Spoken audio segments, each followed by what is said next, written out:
everybody, I want to welcome you out to the show today. I'm real excited to bring on board one of my good friends, Jiimmy Q. But before we get started, I want to have just a quick announcement real quick. I did this on the last video last week, but it was at the end, and there's probably quite a few of you guys that didn't get to see it. What we're going to try to do is we're going to do a tattoo kind of submission thing, and what I'm looking for is people to submit their tattoos. If it has meaning, doesn't have meaning, if you just think it's a cool tattoo, whatever, you know, I just want to see people's tattoos. So if you can email me at soberontwowheels@gmail.com, send in your submission, we'll get it on board. Also, if anybody out there is listening that would like to participate in the interviews that I have, even if you're a long distance away, we can work it out. We'll do Zoom. Get in touch with me.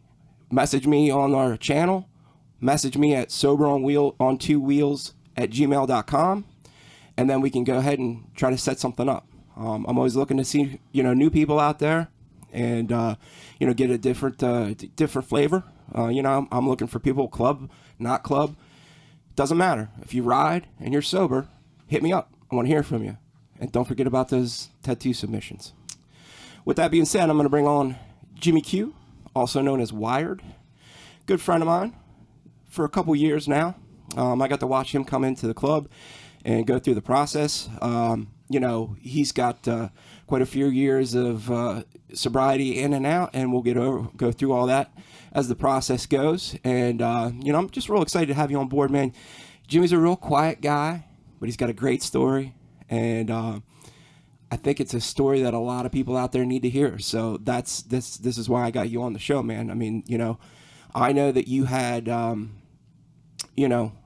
relapse in your story. And I think that there's people out there that need to hear that. And those are some of the things that, between that and then being in the club and riding together and stuff like that, that's the perfect mix for this. And, welcome aboard, man. Thanks for stopping by. Thank you. And thank you for having me. Yeah, dude, no problem at all, man. It's weird because we're going through the process of trying to book people for the show. And, look, it's a one-man show here, folks. I don't have assistants or anything. So, I happened to run into Jimmy on Friday night, and I was like, yeah, man, do you want to do this? So, I know it's a little bit last minute. He was nice enough to come up today after work. The man had to work on Labor Day, folks. But anyway, I appreciate you coming up, man. And let's just jump right on into this, man. So right now, how many years do you have sober? I just celebrated 3 years on the 1st. Awesome, dude. Awesome. Yeah. That was another reason too, man. When I found out that was your anniversary date, I was like, oh man, that'd be perfect. So Jimmy's got 3 years, but before that, how many did you have? I had 2 years, and before that, I had 7 years.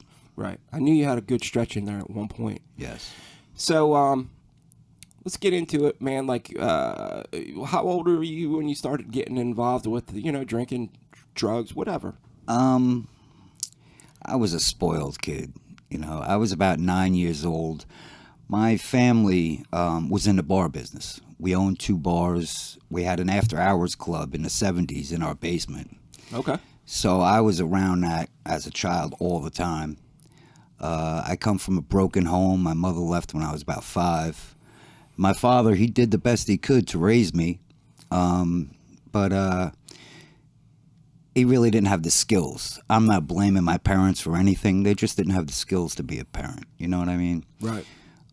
So I ran the streets, did whatever I want. Whenever I got in trouble, my old man would be like, well, it's them kids you're hanging out with. It was never my fault. You know what I mean? He did the best he could with the knowledge he had. But right. Yeah. I was about 8 or 9, and we snuck down in the basement. Now, I didn't know it was an after-hours club. I just thought we had a bar in the basement. And me and my friends cut school. I went to a Catholic school. We cut school, went down in the basement, and that's when my first drunk was. Oh, wow. Okay. Excuse me. So at that point, then, I'm assuming you dug it enough to go, all right, let's do that again? Yeah, well, I was hanging out with an older crowd than I was. Okay. So basically I was following them. They thought I was cool because I had the bar in the basement. You know what I mean? Yeah. And they were getting drunk, and you know that's how that went. Right on. And then, you know, so what?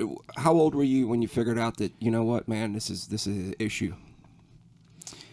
Oh, that didn't come till later. I did. I There's was a in reason why I'm asking you deep this. denial. So go ahead. Yeah. When was it though? I was about 45 years old. There you go, man. So you had 30-some years of running and gunning before you went, dude, I got an issue. This is a problem. Oh, yeah. Okay.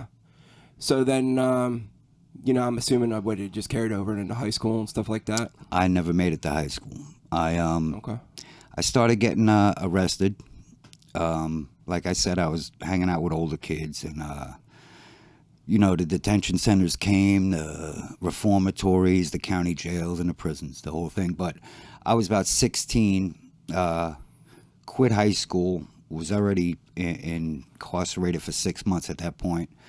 I got out, and what happened was I got caught in the revolving door of the system. Okay. And I made friends in there, so it really, I couldn't understand the punishment. It was just like... It's just a thing. Yeah. And yeah, you know what? And I think that's where a lot of these young kids nowadays, right? They look at jail as okay, man. It's like summer camp. You know what I mean? Right. They go in. They got a bunch of friends. And the ego. That's where the ego forms. Okay. And I know for me, like I would get arrested for something stupid. Yeah. But the police would, not saying it's the police's fault. I'm not trying to do that. They would give me all these charges, and to me it made me feel like a big deal. That's the ego forming. You know what I mean? When really it was petty crime, shoplifting and stuff like that. Right. But you thought you were a big shot. Because I was so young, yeah. And I know a lot of people like me that you know what I mean? And they live off of that ego, you know. So Jimmy's getting right into it, folks, with the ego. That's a big part of our Oh thing, yeah. right? I mean, oh yeah. you know, it's one of those things that it fuels it, Right. especially early. Right. I think that's, you know, like even with me, dude, I at a young age, like I was drinking and doing stuff, right? But then this is the first time I'm ever going to tell this story in public, folks. I actually was the homecoming king at my high school. But so I don't tell people that because they automatically go, oh, you're the dickhead, preppy. Nah, not me. Right. I was the dude that played football, you know, was kind of into sports, but I was a football guy. I hung out with the stoners, the jocks, the metalheads. I didn't care. I hung out with everybody. And I ultimately really, you know, it came down to like it was a joke that if I won homecoming, I'm not going to go to the homecoming because I never went to any of the dances. Even through junior high school and shit like that, I was like, I'm not doing that, dude. I'm too good for that. And that joke turned into me getting elected to be in homecoming king. But in reality, dude, it had a lot to do with my ego and me going, I'm friends with everybody. And really, dude, it was I was the guy that could get kegs. I was the guy that could get weed. That's really, I mean, you know what I'm saying? Mm-hmm.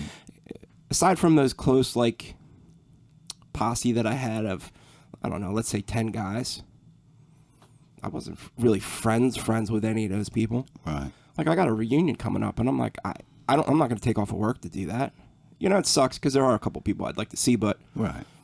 same thing though, right? Like you get this ego, you're like, man, I'm big shot, dude. I can get kegs. Right. I can do this. I can go to a party. It sucks. It's just one of those things too, though, dude. You don't notice it at the beginning. Right. It's the whole lying, conniving.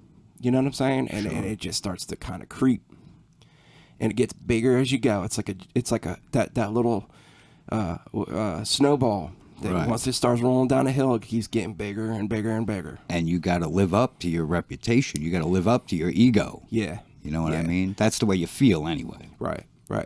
I mean, obviously, your story goes a little bit different than mine, you know, with getting incarcerated and stuff like that, man. And that's, you know. So I've been arrested, obviously, but for fighting and stupid shit. But as a kid, My cousin and I stole a bike. We got busted. And I don't know if my mom had a conversation with the cop. It was a state policeman because we lived out in Western PA. And they went through the whole spiel. I think it was a setup where they were like, okay, we're going to arrest you. We're going to put you in handcuffs. And da-da-da. It was like Scared Straight on steroids. Right. Because, you know, I think I was like 13. Sure. Man, right there, I was like, woo, I don't want to do this no more. You know what I mean? So, you know, it wasn't until later where I, you know, getting fistfights or something stupid like that. But I just always had this thing, man, where I'm like, you know, that was a big fear for me. But you're saying because it happened to you so early, you got over that fear quick and it turned into like a ego summer camp kind of. I'm not saying you don't regret it or whatever. It's just it didn't phase you because you'd already done it. It was over and done with. Boom, I'm moving on to the next phase of this. Right. It was easier and easier each time just to get put away. Yeah, see, that's scary stuff, man. And, you know, we're this ain't the platform to go into how do we fix that. So, you know, neither one of us got the fucking smarts to put that together. Right. But, yeah, so, yeah, man. I mean, that's something to think about, though. You know, so when did you think it turned into the heavy stuff, though? What do you mean? Like, so you just went from drinking. Right. You know what I mean? And, yeah. You know, but then when did it turn into the heavier stuff? I started smoking pot when I was about 10, cocaine when I was about 16, and then heroin when I was 18. Okay. And where did you grow up at? I was born and raised in Jersey City, and then from I moved down to Middletown, New Jersey when I was 14. Oh, wow. Okay. Yeah, and that was So like even a culture shock. Yeah, big time, right? But at 14, though, you were able to get heroin in Middletown? No, 18. 18. Okay. Yeah. 14, I moved to Middletown. Gotcha. And that's when we had drugs back then, mescaline, acid, stuff like that I was doing. Yeah, see, man, I grew up in this small town, and, you know, we had weed, acid, shrooms. Right. There may have been some coke. There was. I'm sorry. I didn't do it. Right. But we had never seen heroin. You know, it wasn't until I was like probably 19 before I saw crack. Right. You know what I mean? Like out where we lived, it wasn't. That was like, you know, man, that was a city thing. Right. You know what I mean? Yeah. It is now. Unfortunately, the hometown I grew up in is a college town, and now they're infested with heroin and meth and crack, and you know, I mean, it's a shame. But it's just weird because like I didn't see any of that growing up, you know, and then now it's like I hear stories about back home, and I'm like, holy shit, dude, no way, I can't even believe it. But wow, so then you started, but it wasn't a habit at that point. It was just you were doing it. If it was there, I was interested in doing it. You know what I mean? I would try to do it. No habit, no nothing. Okay. How old were you when it turned into like a thing for you? About 28. Yeah. Because it wasn't, you couldn't just go out and get it. Like you had to know somebody when I was 18, and they were very secretive about it. Not like now. I mean, it was total opposite. Yeah. And, you know, every once in a while somebody would come around. I never knew where to get it or anything. It was always somebody else, you know what I mean? Right. And it was probably maybe once a month, you know, that it would come around. But when I turned 28, things started being more out in the open, and you could just buy it on the corner. You know? Wow. Yeah. Okay. And like, you know, this show, anybody that's seen the show, we don't do the whole glorifying like all the war stories and stuff like that. It's just, you know, we try to ask questions to get a timeline. Right. You know what I'm saying? I just know, because the reason why I'm saying this is because I know what happened to you before you got clean this last time. Right. And if you talk about that, that's fine. That's on you. Sure. I just, you know, I don't like even going to meetings where somebody's like, yeah, and I was doing, because it doesn't do anything for you. I just want to get a timeline so people can see your progression. I think I've tried to do this with every guest at this point, where it's just like, you know, because it's not one of those things where most people don't just jump into it. Right. It's a progression thing, you know? Right. Yeah. And that's what's weird now. Like, you're even saying at 28, you started to see it was a little bit more prevalent, right? Yes. So I think back in the day, there was, you know, if you looked at the room for NA back in the day, or AA, compared to the room now, it's completely different. And what I mean by that is the type of people that are in there. Right. Like now, because of pharmaceutical, there's moms, grandmoms, Right. doctors, lawyers, grandpops, like people that you would not associate that with. Right. Yeah. It totally takes you off guard. Right. I mean, like, whoa. And I think that's the problem, right? Is pharmaceutical thing has definitely, you know, brought it to light. Oh yeah. Oh yeah. You know, and it's a shame because people that are in that boat thought that they were getting help from a doctor when in essence they were being introduced to a possible life-killing habit. Sure. Definitely. It is for me. Sorry, folks, I forgot to take my dip out before I started this, so you're going to have to bear with me. Okay, so then you're 28. Well, let me go back a little further. I was about 16 or 17. By that time, I was doing any drug, doing a lot of drinking, and any drug that was available. I was a garbage head, you know what I mean? Yeah. Oh, you got this? Okay.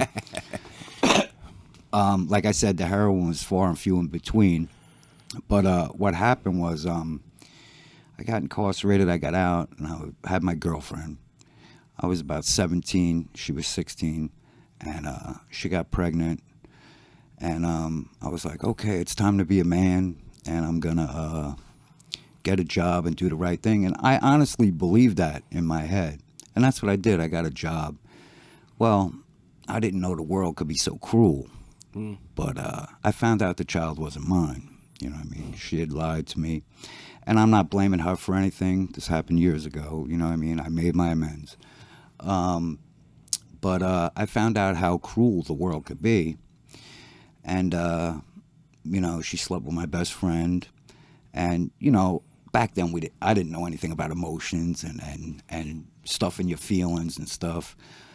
But that was really my turning point. Like, I'm done trying to do the right thing and living right. And it was just a party from then on. And that's why I kept getting incarcerated and not caring and stuff like that. Yeah, because your give a shit button just went away. Exactly, yeah. That sucks, man. I unfortunately, that actually happened to me as well. You know, it's one of those things where I found the girl years later, and kid's already been given away, was adopted. But, you know, she's not clean and sober. Made her amends. I can't hold a grudge. It's over with. There's nothing I can do about it. And, you know, there's still a question of even if it is mine. So at some point, if it were to pop back up, it would be, hey, man, let's go get blood work done because, you know, and unfortunately for me, because I don't have kids, that would suck because it was like, you know, man, those are 18, 19, 20 years that I missed out on having all that stuff. But so I can sympathize, man. I can totally understand where you would be like, you know, this dude, I'm out. Like, because I got to be honest with you, dude, I checked out myself for a bit. Yeah. I don't want to say that my drinking and doing anything else got worse at that point, but definitely didn't help. Yeah, my drinking, it didn't matter when I drank or whatever. I drank I drank for the effect, and I did drugs for the effect. You know what I mean? There was no social life there whatsoever. And the reason why I bring this up is because I have to, because I'm working my program. And, Right on, brother. And I feel better. Yeah. Afterwards. But that's when my whole outlook on things changed, especially relationships. Okay. And years later, I didn't know anything about this, but through working a program, being around sober people, I start getting in touch with my feelings and stuff like that. Feelings. Yeah, I know. Me, I can't believe I'm up here talking about this, But you know what, dude? Everybody out there that's watching this right now, because I'm sure there's people that are regular people, right? And then everybody else that's on our page, Right. just went. They all just shook their head because we've all went through it, dude. And I'm saying it to reach the young people because they won't even know what's making them use or you know what I mean? Yeah, that's a good call, dude. Good call. So, Yeah, man. I mean, best part of getting sober, getting feelings. Worst part about getting sober, getting feelings. Exactly. Yeah. Yeah. Exactly. Yeah, some old dude told me that one day back when I was, first getting, and I'm like, yeah. Because, dude, for years, you're numbing it. Right. Whether you intentionally were setting out to do that or not, you're definitely numbing it. Right. And then all of a sudden now you got a clear head and you're like, you know what? And it's worse for people like you and me that started real, real young. Because think about that, man, right? So you're 11, 12, 13, you get rolling, right? Now you're older. I don't know how old you were the first time you got clean. 45. Yeah. Okay. So, dude, you're talking more than half of your life. Right. You've been some type of inebriation. Right. So all those years, they're your formative years where you're supposed to be learning all that stuff. Right. And you haven't because You're stuck in the bag. Yeah. And now all of a sudden, you're clean and sober and you got feelings and you're like, I don't know what to do with this. Right. And this is where, I think this is where getting in touch with your sponsor, going to meetings and talking about it, making your phone calls, those are all the important things at the beginning that you need to be doing in order to be, working the proper program. Right. I was trying to successful. Right. Yeah. Because if you're not talking about that stuff and then all of a sudden you're getting a flush worth of feelings that you've never had to deal with before, you're like, oh shit. Right. It's scary. It big time, dude. And as a grown man, big dude, shaved head, tattoos, to sit here and be like, you know what? Feelings are scary. Like, look, dude, that's not the most manliest thing but it's the truth, Right. dude. Yeah. I know. Because you're just going a whirlwind of and that was the other thing too for me at the beginning, dude, was I would have the swings so bad where I'd be like completely happy, depressed. It was like Right. this. But you know what? Somebody said this the other day. Somebody that I follow on Instagram was saying this. They had a post about, feelings and anxiety and all this other stuff, and how like there's people out there that were self-medicating, let's say, because of anxiety and stuff like that, Right. not realizing that you're actually making it worse. Right. And how after they got clean and sober, that stuff started to go away. Now, obviously, it didn't go away right off the bat, right? Right. You got to give it some time. And this is what I think you and I are trying to say is Right. you got to give it the time, folks. Like if you're out there and you're just getting clean and sober, you hear everybody talking about wait till the magic happens and all this other stuff. But in reality, you got to wait until some of these little things, the low-hanging fruit, happen. Starts making sense to you. Yeah. There was a lot of things I didn't know. Think of what? Like, you know what I mean? You got to... I forget what podcast it was, but I remember we were talking about this, and I'm like, I remember coming into the rooms, dude, and it was like everybody was talking in code. Right, yeah. And I'm going, what the fuck are you guys talking about? Steps and this. So, like, they kept talking about the steps, and nobody would explain to me what the steps really were. Right. And then, you get a sponsor, and then they start going, okay, man, here we go. Let's start talking about these steps. Right. But when you first walk in the room, and everybody's throwing out these zingers, think, and thinking will get you drinking, and you're like, what the fuck are you talking about, dude? Program don't work if you don't work it. I'm here. Or you walk in the door and somebody's there hugging you, and you're like, whoa, what the fuck, dude? Right. I'm not a hugger. My biggest thing was asking somebody for a sponsor. Like, I heard that, and I was like, oh, no, I'm good with that. I got this. You know what I mean? But that's not the way the program works for me. No. That's how it works for everybody, dude. I tried it without one, and I ended up relapsing. Yeah, I tried for a while at the beginning without one. Right. Unfortunately, I got my first one was not the best choice. It wasn't until I moved away from here and I found a really good sponsor that I realized that my first guy wasn't the best choice. But again, it's like you don't know. Right. You're trying to figure. Just like parenting, dude. Nobody gives you the handbook. Right. You know what I mean? Like you got to figure that shit out on your own.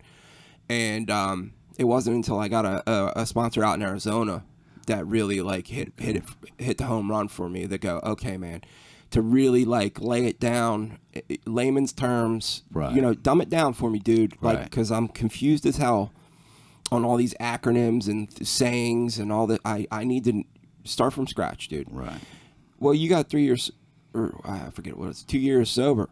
Yeah, I know, dude, but start from scratch because, to be honest with you, dude, I don't want to say I half-assed it, but I definitely was not working the right program. Right. So it's like, you got to wait, let it happen. And if you feel like you're not getting anywhere with your sponsor, there's no harm and foul in moving on to another sponsor. Right. Sure. I think that's another thing that people are like, Right. There's no harm in that. Right. All right. There's no harm in you saying this isn't working for me. And I think that most good sponsors will tell you that. If this doesn't seem like it's working, you're not clicking. Let me little caveat here. This isn't, hey, this guy's making me bust my ass to do all this work and blah, blah, blah. I need to find somebody else. No. Right. You got to put the work in. Right. This isn't, But if you're not clicking and you're not comfortable, if you're not comfortable enough to share what you need to share, then that's... Right. You should move on. Yeah. I mean, thank God for that guy out in Arizona. Right. He definitely changed it for me. And definitely introduced some things into my life that I still carry over to today. Right. So, all right. So you at 45, did you go to a rehab at first? No, at 28, my heroin addiction started. And I was working for my cousin. He owned a couple of delis in Kingsburg, New Jersey. And, I'm there. They were the only family I had. Both parents passed. And now he's passed while I was in prison. But I'm stealing money and I'm doing all these things I said I'd never do. I did. Mm-hmm. And it's just, I always had a justification. Well, I'll get better and then I'll stop doing it. And that never worked for me. You know what I mean? The only way I got clean was going to jail. Okay. It became a safe haven. I tried methadone, Suboxone, all that. It just didn't work for me. For the people that are on it, God bless you if it's working. Right. You know what I mean? But it just didn't work for me. And I was 28. It really took off. I was in and out of prison a couple of times, about 3 times. 3 years here, 4 years there, 5 years there. And, I would get healthy and go out with and I really believed that I wasn't going to do it anymore, but I kept going back to the same place. And the same thing kept happening. It's called insanity. Yep. So I stole a car. It got this bad. I stole a truck, you know, and I was living in the truck, and police pulled me over. I was about 98 pounds, and I'm strung out. Yeah. Wow, dude. And I mean, you're a little dude, but 98 pounds. yeah, That's it was. And police pulled me over, and I had a couple of car chases, because and that's usually my first instinct. But this time I just pulled over, and he walked up. He said, "License, registration, insurance." I said, "I stole it." This is how bad it got for me. He said, "Stop kidding around. Give me your license, or I'll arrest you." I said, "Well, you're gonna have to arrest me because I stole it." And he was like, "Are you kidding me? Get out of the truck." You know what I mean? And but I was living in that truck. I was homeless, the whole 9 yards. I got arrested. I went to the county jail, and I don't know what happened. In that truck, it was the gift of desperation. I was just tired. I was done. I couldn't go no more. And I got to the county jail, and you know, there's all new young guys, and I keep hearing about this drug court and this and that, and you know, I just got so sick and tired of going there and hearing the stories, and this guy's a murderer, this guy's a kingpin. You wouldn't be in here with me. Yeah, I stole a truck. You know what I mean? Yeah. I just got tired of hearing all that stuff. And I said, "What about this drug court thing?" I asked my public defender. She said, "That's not for people like you." You know, yeah. You're So like, what? so I was like, okay, whatever. You know what I mean? So I kept hearing about it, and everybody's telling me it's a setup and this and that. But I gotta honestly say, I made a decision to write a letter to the judge myself to ask him about it. You know, all my crimes are like shoplifting and just stupid stuff, but it's all due to drugs and alcohol. You know what I mean? And that's what I said. So he sent a guy over to talk to me, and he brought me to the court, and he said, "Okay, well, we're going to give you a chance." He says, "It's against my better judgment, but if you feel you could make it, you know, we'll give you a chance." And that's what I did. I went on drug court. I had to stay in jail for a while. They sent me to Vineland, to a halfway house, the Hendricks house. And, you know, that, I had no family to go back to or anything like that. Everybody I knew where I'm from were gone. The party was over years ago. And I'm every time I get out, I'm like, where's everybody at? You know what I mean? But, it you know, that was my mentality. I got an 8th grade education and no vocational skill or anything like that. And it's wearing on me. So I decided to stay in Vineland and start over. How, I don't know. I had nowhere to go. I didn't know anybody, just that halfway house. They let me stay 2 weeks later after I was supposed to go out to set me up in a rooming house. A guy owned a rooming house, and he had a small repacking plant. I worked for him, and I paid the rent. And I started learning structure in my life. You know, that's what the drug court did for me. And I'm not talking about a cops and robbers thing. I'm talking about it taught me structure and responsibility. Right. You know, I had none of that in my life. I was a child at 45 years old. Yeah. I never even had a gas and electric bill in my name. Oh, wow. My first gas and electric bill, I'm so happy. I'm at a meeting. I paid my gas bill. People are like, okay, you want to pay mine? But it's those things that people don't, that I never realized. You know, and when I did that, it was a great sense of accomplishment for me. Somebody else is like, I've been paying it all, you know what I mean? But and then it's I started a big deal, seeing, though, for some of us, man. Right. I mean, you know, look, I was nowhere near as bad as you, but I did the shell game. You know what I'm saying? Right. I'm not going to pay the water bill this month, so I can pay this. And then next month, I'm not going to pay the cable bill, so I can pay this. Look, dude, you're actually talking about just paying a bill, period. Right. So, wow. God I bless you, just dude. say that just to, so everybody knows where I was at, you know, mentally. No, yeah. And when you're stuck in that revolving door of the system, it just life just passes you by. I mean, I did 3 years, no visits, no phone calls, no letters, no nothing. I was in that prison. Like, I didn't know anything about the outside or anything. And time, like cell phones, I got out. I didn't know. I heard of them, you know what I mean? There was a couple in there, but I never used them. And then you had to have a phone on drug court. And that was a big deal for me, getting a little flip phone back then. Yeah. And but it was definitely an experience that woke me up. Fortunately, Fletcher passed away, so I started working for a temp service, and I got a job at Omni Baking Company, loading trucks, unloading trucks, and you know, I thought they wasn't going to hire me because of my record. You hear so much stuff. Don't ever believe that. Don't ever believe that. They called me in the office actually, and I was so scared to fill out the application and this and that. They guided me through it, and I got hired in that company. Unfortunately, they sold to another company, but I was there for about 10 years. I worked my way up to supervisor. Right. And I was proud of that. You know what I mean? Hell yeah, dude. That was a big accomplishment. Then things started getting shaky, and you know, I was in the program. I set up a network. My first sponsor, I don't know if you know him, still Bill. He passed away.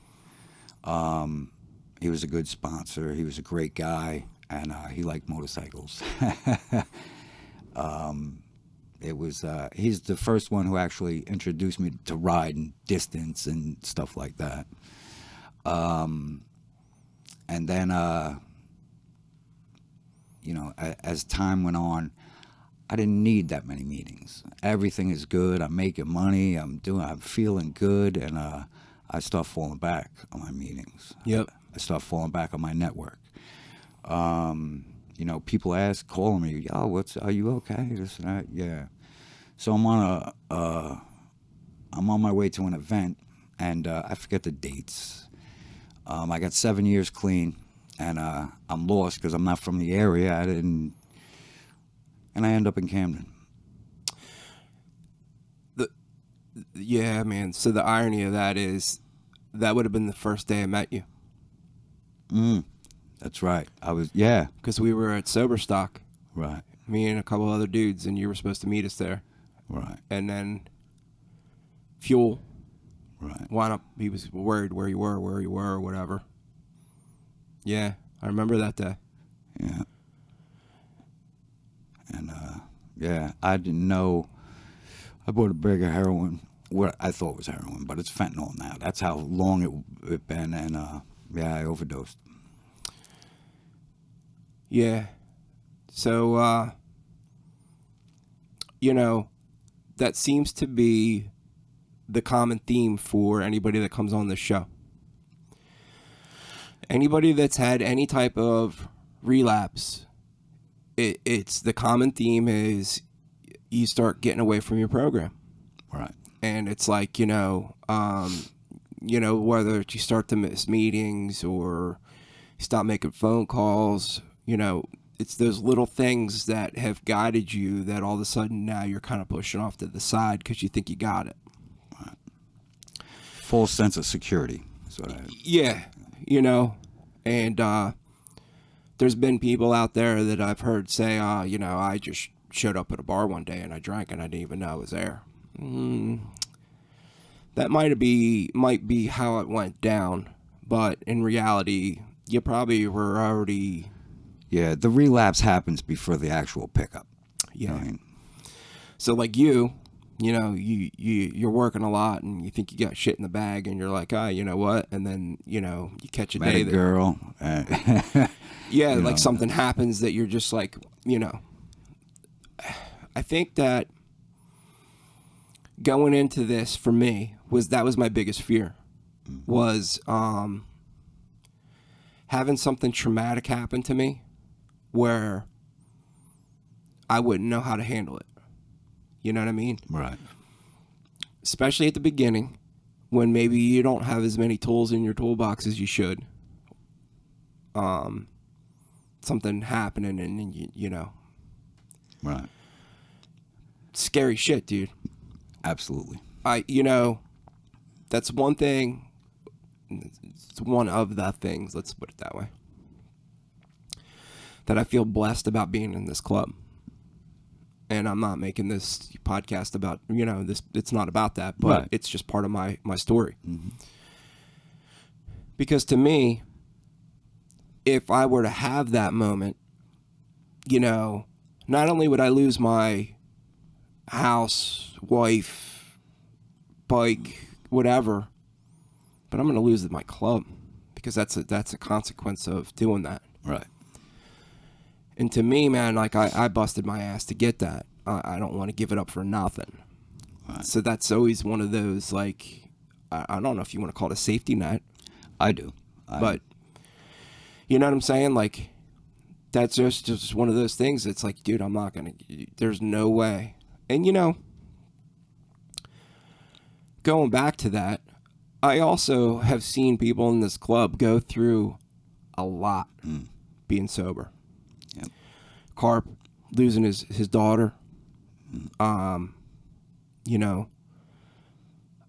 Sparks, we had him on. I'm trying to think of people we had on the show. Right. Because there's other people that we eventually will get to, I hope. But Sparks, man, like, he had the worst year you could possibly think of that I can, like, dad died, aunt died, sister died, all within, but it was like boom, boom, boom. And I praise him for that, and I tell him that all the time. Right. Dude, to watch you go through that and keep your head afloat. I'm not saying he didn't have bad days and stuff like that, but he stayed sober and he stayed clean. And, if he can do that, my little pissy shit that I got going on in my world, come on, man. Right. You know what I mean? Sure. It's scary, though. And getting away from your program, not going to help that. Right. That's why the club is so good for me, because there is no, there's always something to do, and everybody's sober. You know what I mean? And I don't have that, I got away from my program no more. You know what I mean? Everybody's working a program in our club. Yeah. You know what I mean? But the reality is everybody's sober, and we're all support each other. You know what I mean? So I don't have that, I'm going over here tonight, I don't have to go to a meeting. I mean, I get with a brother, and we're talking about sobriety. You know what I mean? It all just comes together. That's the beauty of it, for me. Yeah. No, I agree with that. It's like the program on steroids. Right, yeah, definitely. And, it's just it's a beautiful thing. And, unfortunately, a lot of people are never going to get to experience that. Right. Because this isn't for everybody. Oh, yeah. But what I do implore people to do is find that thing. Whether it was, I remember being in Arizona, dude, like my home group had a bowling team. Right. That they would, I think it was like every other Friday. But even something small like that. Right. That you're like, it's a constant. So you're teaching yourself structure. Right. Because you already talked about that, right? Yep. I know I got to go to work. Tuesday nights I got my men's meeting. Thursday nights I got this meeting. Friday, it's that Friday I got bowling. You know what I mean? So you start to get set up because, before that, you're running and gunning and doing there's all kinds of craziness. Right. There's not even a normal schedule for sleep. I know. So you got sober and then got into riding? When I was younger, I had dirt bikes and, stuff like that. But then, the trouble started and getting put away. So all of that. Yeah.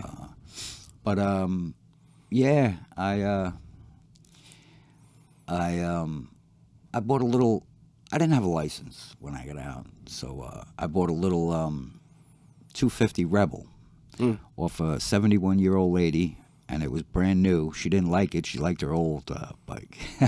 And she sold it to me, and I used that to go back and forth to work. And I'm like, wow, I really like, really like this.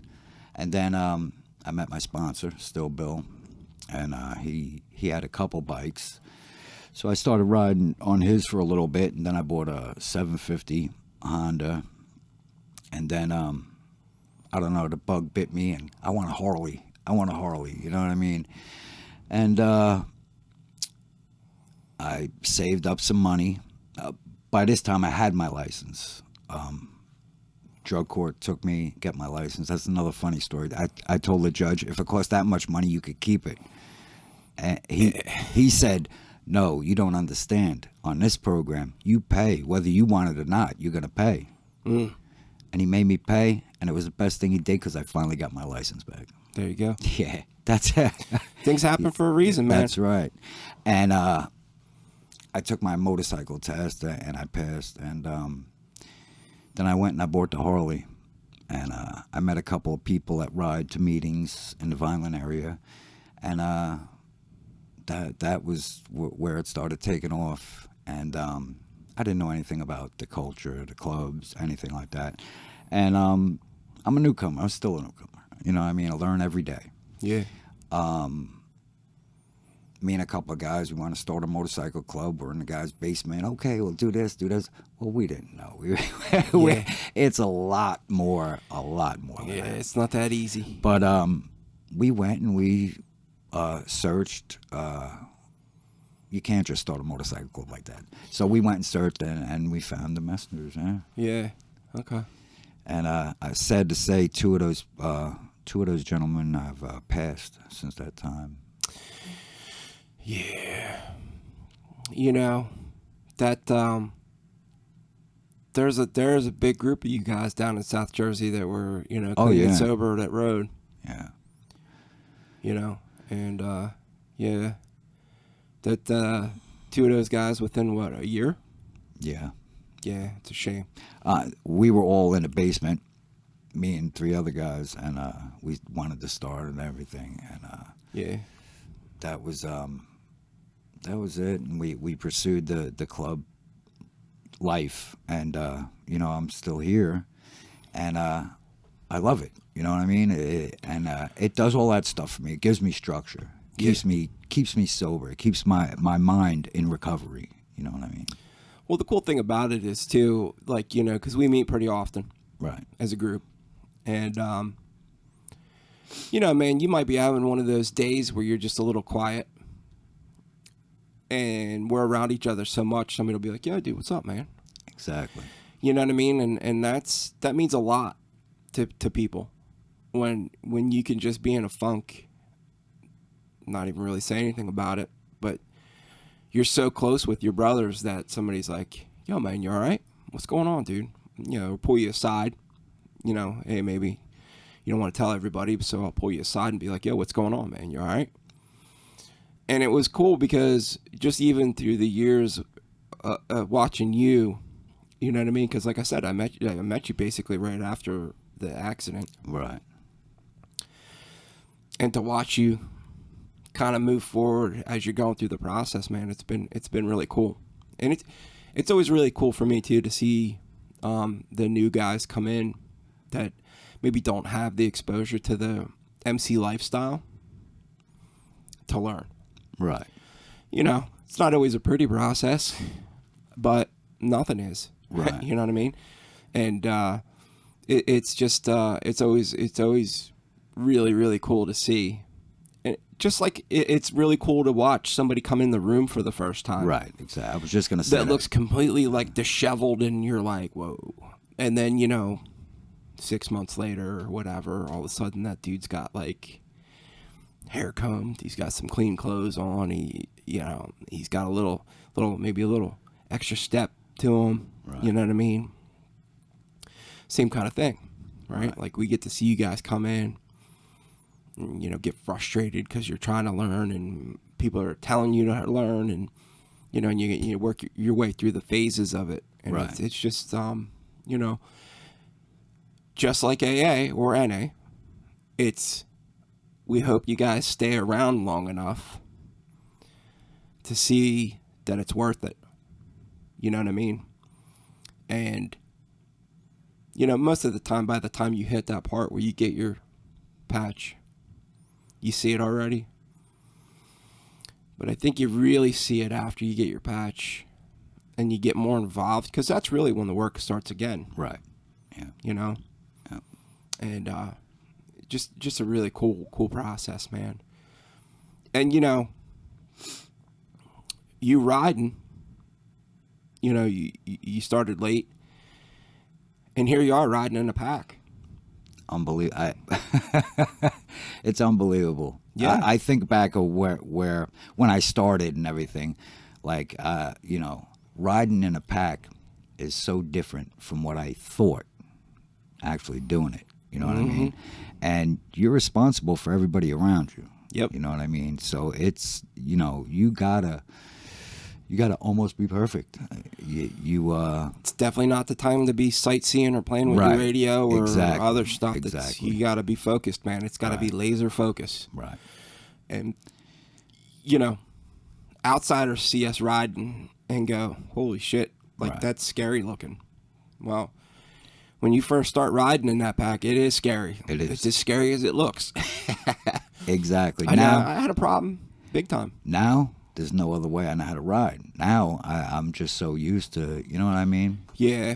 You know, and accidents and shit still happen, just And like everybody else. I had a lot of questions, but you know, the guys broke it down to me. This is why we do this. This is why we do that, and you know, it started making sense. The more I did it, the more sense it made. You know what I mean? Yeah. Why they do the things they do. It's like even now when I'm not riding and I leave like a gap between me and a bike, it pisses me off when people pull in that gap. And Yeah. I'm just like, dude, you don't understand. I left that gap for a reason. And people don't realize that if you're following that close to a motorcycle and something happens, you're going to kill them. Right. No questions. Because you're running them over. Right. I mean, there's no questions. So, like, you know, it annoys me when I see people that don't ride somebody's ass that's on a bike. Right. And it's like, dude, just a little bit of space, man. That's all. You know, look, I'm not saying that there's people out there that ride that aren't assholes. We see it all the time. Yep. There's those riders that have crashed, and then there's the riders that haven't crashed yet. And you can tell the difference. Yeah, definitely. Because those are the ones that are just driving like idiots. Right. Weaving in and out of traffic and, you know, doing wheelies down 95 Right, and all yeah, that all shit. that Come on, man. nonsense. Like, Nonsense. dude, you know, if you want to kill yourself, that's fine. But you're doing wheelies down 95 in traffic like that, and you, I don't know, man, clip a pothole big enough that, you know, it causes an issue. And now you go down and the 3 cars behind you run you over and they got to live with that. Dude, Yeah. that's heavy shit, man. It's definitely, every time I was told this, every time you get on a motorcycle, it's dangerous. Yeah, No every matter time. what. You know what I mean? No matter, going around the corner, no matter what, you got to be alert. You got to Yeah. respect that bike. And I can talk about this now because I just told my sister. So I held off on talking about this. But, I mean, dude, I just got back on my bike riding. And I've been riding a long time. And just hitting a wet railroad track Right. brought me down. Yep. Didn't even know what happened. I wasn't even doing 20. You know what I mean? Because I was on a little side street, just came down a hill where it curves. Right. So I was already slowed down. There's traffic coming towards me. Got stuck between 2 railroad tracks, tried to get out, and then as soon as I hit the wet track, boom, down. Right. You know, little things like that can happen at any time. Sure. You know? That's why they say it's every time you get on there, it's dangerous. You know what I mean? Yeah. But I love riding, dude. I was just gonna say that, can't. but I love it. I and- had and months of not riding. the traveling I've done with the club. Yeah. You know, I mean, I was a New York, New Jersey guy my Yeah. whole life, incarcerated a hell of a lot. Never got to travel. Now I've been to places I dreamed about. You know what I mean? Yeah, that's beautiful. Oh, yeah. Yeah, man. I mean, I've done some really, really cool trips. And, you know, some of the bigger trips that some of these guys take, you know, unfortunately, I can't take them because of work or whatever. But you know, I've got to experience one of those long, you know, 10-day trips. It was definitely life changing for me. Yeah. Yeah, for sure. You know, I came back and I even rode different. Did you? Yeah. Yeah, because you know, it's just it's such a unique thing traveling through the country, seeing different places, you know, going to different meetings at other places. Right. And you know, you're doing a small trip like that too. It's a smaller group. There's only 6 of us, you know, and just an amazing trip. And you know, for you people out there that maybe don't have a club or whatever, you know, if you got like 6 guys that you're really good friends with, that you can just do that and take advantage of it at one time in your life, highly suggest it, man. Beautiful thing. It is life changing. And I tell you what, man, there is just something about being on that bike and, you know, maybe you're doing, you know, 5 or 1,000 mile a day, and you know, at the end you feel like you're grinding it out or whatever, but dude, you're just still like, you know, this is awesome. It's freedom. Yeah, Beautiful. It's a beautiful thing. yeah, and it's you know, it's one of those things that people that don't ride will never understand. Right. Like, you know, I had somebody tell me one time, "Oh man, I can't believe you got back on a bike after you got hit." And I'm like, "You ever been in a car accident?" "Yeah." I'm like, "Well, you still get in a car." In a car. Yeah. "Oh, but it's, well, okay, maybe you got a little bit more metal around you, but you could still die in a car." Right. Dude, I could die walking across the street, trip, fall, and whack my head on the curb. Right. There's, you know, it's, if you were to sit there and worry about all this shit that you have no control over, you'll never leave the house. Right. You'll be bubble boy. Yep. That's the other thing. I mean, like, even with you, I didn't mean to do this, but to circle back to the program, right? Like, understanding that we're not steering this ship. Right. There's something out there bigger than us, and you know, when we try to steer it, it don't necessarily go too well, which is why we're in these rooms doing what we got to do, you know. And you know, I'm happy that it's clicked for you, and I know that you still have your days where you're having some, you know, bad days and stuff like that, man. We all do. Right. Like, I just happened to run into you Friday, and you were having like kind of one of those like in a funk days. And you called me to the side and gave me that. Yeah, What's up? it's like, you know, man, those are never going to go away. So those people that are out there that are trying to get sober, get clean, whatever it is, yes, this is going to help you. Yes, this is going to help you get your shit straight and get your life quasi back in order. But it's not going to fix everything. Right. You still got to work on yourself. Right. And, you know, some people still got to go to therapy, because AA didn't fix it for me. I had to go a little extra step. What happens with me is, you know, I believe my character defects don't go away. I'm talking about anger and stuff like that. But being in the program and, you know, doing the right thing has taught me to deal with things a lot better. You know what I mean? Yeah, and to for sure. identify with my feelings, to know what's going on inside of me. Mm-hmm. You know what I mean? And, you know, that's a beautiful thing to discover about yourself. You know, I don't think I'll ever stop getting angry, or so something's going to make me mad. You know what I mean? The person on a cell phone next to me, and I'm looking at her, and I'm on my bike, she's not looking at me, that's going to make me mad. You know what I mean? Right. But I deal with things a lot better. That's it, right? That's what it comes down to. It's what you do with it. Right. I had a lot of anger issues as a kid, which is why I was getting, you know, fights and stuff. Right. I just had this conversation today with Snake. Like, I think people now take it for granted because I'm so easygoing and you know, pretty most part level-headed. Right. What they don't understand is there's a big part of me that's reeling that in, that I still have to work on that. Right. You know what I mean? Like, I know if I'm getting, okay, man, I got to take a step back, because I don't want to either say or do something that I'm going to regret. Right.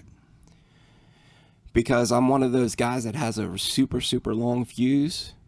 But, man, once that bomb goes off, dude. And that's it. Yeah. There's no putting the ketchup back in the bottle, dude. Right. Right. You know, I'm in it to win it at that point. Right. Yeah. It's all in. Yeah. I mean, and that's scary shit, dude. That's. And a lot of people have not got to see that. Because I've learned to control that. Realizing that and knowing yourself, you know what I mean, through working the steps and doing the program, you know, that's an achievement. You know what I mean? Yeah. Because if you snap, there's no going back, and then you got a whole bunch of problems. You know what I mean? I think what it is that you now you understand the repercussions. Yes. You know what I mean? Yeah. Hey, man, if I snap and I punch this dude in the mouth, he falls down, hits his head on the curb, and dies, I'm going to jail. Right. Or I off and crack this dude in the mouth, and then he calls the cops, I get arrested, and then he sues me. Mm-hmm. I lose everything. Yeah. It's like stupid. Is it worth it? You know what I mean? Yeah. No. I think Carp says it all the time. Is it worth jail time? And, you know, 9 times out of 10, it's not. Right. You know, and it's all about being a better human being, you know, and I think when I got into the program, dude, it was like, you know, they're trying to brainwash her. No, not really. You know, it's about teaching you how to deal with those things that you've been bottling up and pushing down for years. It's teaching you how to deal with feelings, teaching you how to deal with your anger, teaching you how to deal with when things don't go the way you want them to go. Right. You know? And this is one of those things, man, that I hope that anybody out there that's younger, I say younger, but I don't even mean it by age. I just mean like, you know, you're just getting into getting clean and sober. You got like short time. Just keep sticking it out, man. Keep making your phone calls. Keep going to meetings. Keep doing what you got to do. Work with your sponsor, man. Take a coffee commitment if he tells you to do it. Do all those things. That he is telling you to do those things because they are tried and true. Right. Just like when in our club, man, somebody tells you to do something and you, yeah, man, it's because it's tried and true. Right.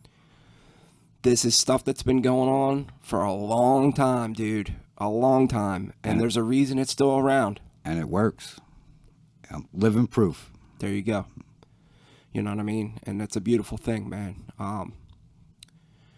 Before we kind of wrap this up, man, is there anything that we didn't talk about you feel like you need to talk about? I pretty much, is there anything that you wanted to ask me? I'm pretty much good. No, man, I mean, I like we talked about, I think, so I come into these things and I go, I don't work with a list. I don't have a list of questions. I want it to be natural, and I go, I want to talk about how you got it, how you got, you know, where you were at, how you dealt with it, how you conquered it, where you're at now. And then, you know, we talked about, so now, man, I mean, look, dude, I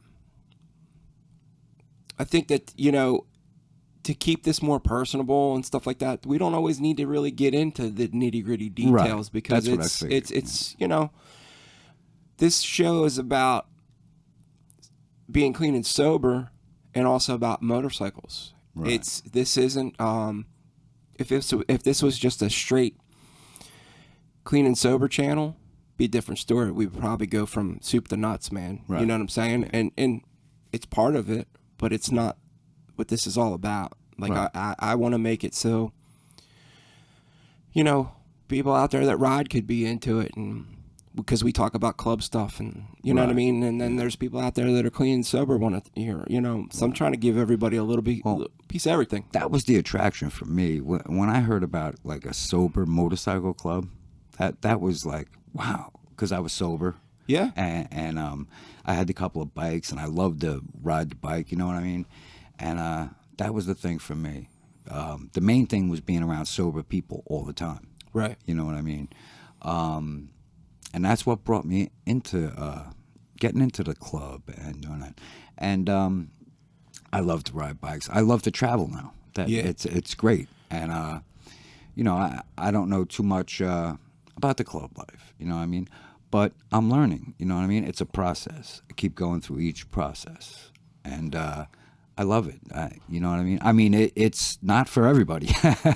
It's not for everybody. It's definitely not. But you know, the more I'm here and the more I see, and the more I go through, and then you know, get up from that. You know what I mean? And keep going on. It's all worth it for me. For sure. For me. You know, man, that was probably one of the biggest reasons why I did this show, or wanted to do this show. And I just got to say, you know, I got a couple of cousins who live in Florida. I have no family. You know, due to my incarceration, I really have trust issues, you know, with anybody. But I got to say, my club, my chapter, my club is more or less like my family. You know what I mean? Yeah, for sure. That's the way I treat it.